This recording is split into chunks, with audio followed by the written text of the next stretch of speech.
Assalamualaikum warahmatullahi wabarakatuh. Perkenalkan, nama saya Anissa Wulandari. Saya dari kelas 11 Farmasi Industri SMK Kesehatan Anissa. Di sini saya akan membacakan cerpen yang berjudul Keterlambatan Mendatangkan Sahabat, karya Anissa Wulandari. Yuk kita simak videonya. Hari ini adalah hari pertamaku pergi ke sekolah baru. Aku sangat senang sekali bisa bersekolah kembali setelah sekian lamanya aku diam di rumah menunggu tahun ajaran baru. Iya, aku diam di rumah karena aku dikeluarkan oleh pihak sekolah karena masalah yang sering kubuat. Padahal mereka tidak pernah tahu akan kebenaran hal yang terjadi. Aku sering sekali terkena masalah di sekolah karena aku memang berniat untuk menolong seorang teman yang selalu dijahati di sekolahku. Karena aku orang yang tidak tegaan terhadap orang yang disakitin, maka aku berusaha untuk memberikan pelajaran kepada orang-orang yang telah berbuat jahat kepadanya. Namun, karena aku tidak mempunyai nama di sekolah tersebut, aku selalu kalah dengan orang-orang yang mempunyai nama di sekolahnya. Dan sialnya, saat itu aku sudah mendapatkan SP3, yang artinya aku harus keluar dari sekolah tersebut. Sekian lama, aku selalu mencari sekolah agar aku bisa meneruskan kembali sekolahku tanpa harus menunggu tahun ajaran baru. Namun, kenyataannya tidak ada satu sekolah pun yang mau menerima murid buangan sepertiku. Sedih, kesal, menyesal, selalu menghampiri di bayang-bayang otakku. Rasanya ingin sekali memutar kembali waktu dan memperbaiki semua keadaan yang pernah terjadi. Namun semua itu sia-sia jika aku terus memikirkan hal tersebut tanpa mau untuk bangkit dan memulai hidup dari awal sejak kala. Namun akhirnya, tahun yang kutunggu, tahun ajaran baru, datang dan membuat aku untuk semangat kembali menjalani hidup.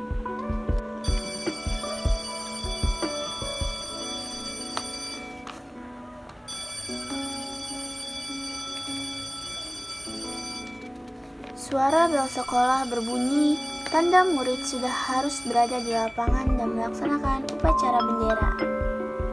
Aku yang terjebak macet di jalan dekat sekolah mulai terasa cemas ketika melihat jam yang terus-menerus berjalan.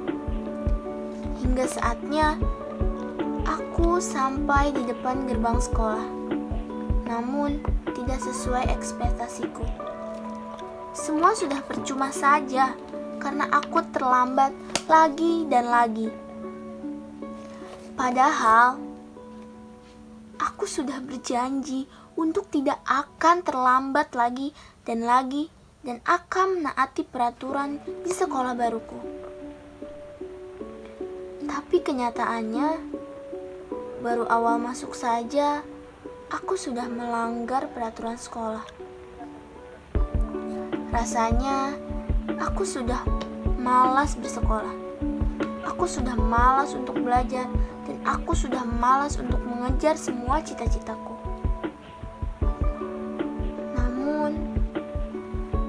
Ternyata ada seorang teman yang bernama Fado menghampiriku. "Hei, ada apa denganmu? Kok kamu terlihat sedih sekali?" tanya Fado. Tidak, aku tidak apa-apa," jawab aku.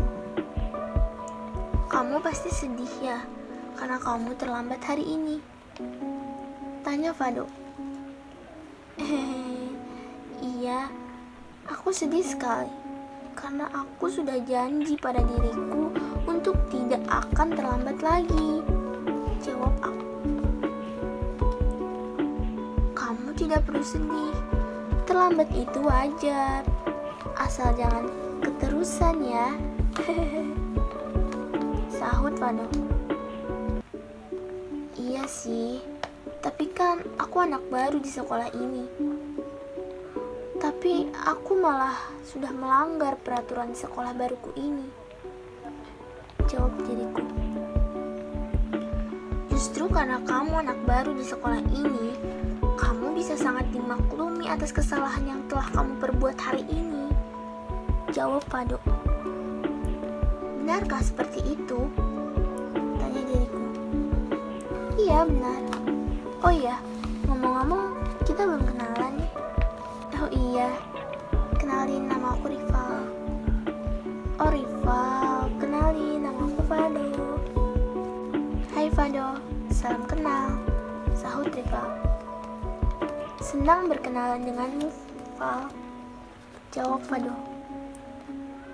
Senang juga Fado. Jawab Rival.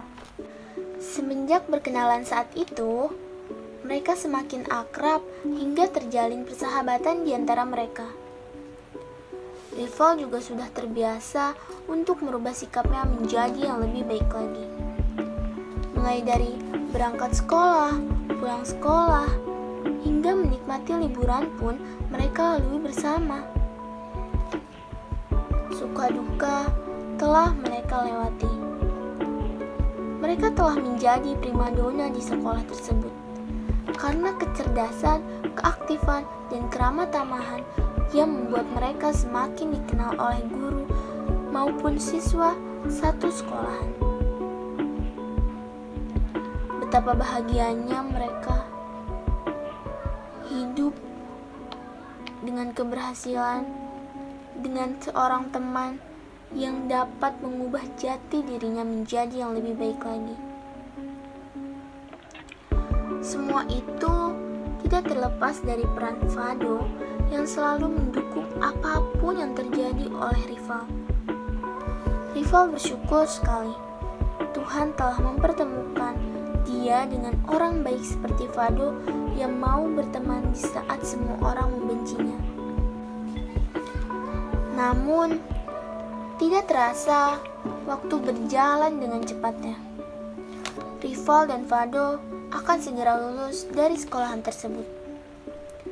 Rival bingung harus menyikapi apa kabar ini. Di satu sisi, Rival ingin terus bersama Fado. Namun di sisi lain, Rival juga harus melanjutkan hidupnya demi cita-cita yang ia dambakan.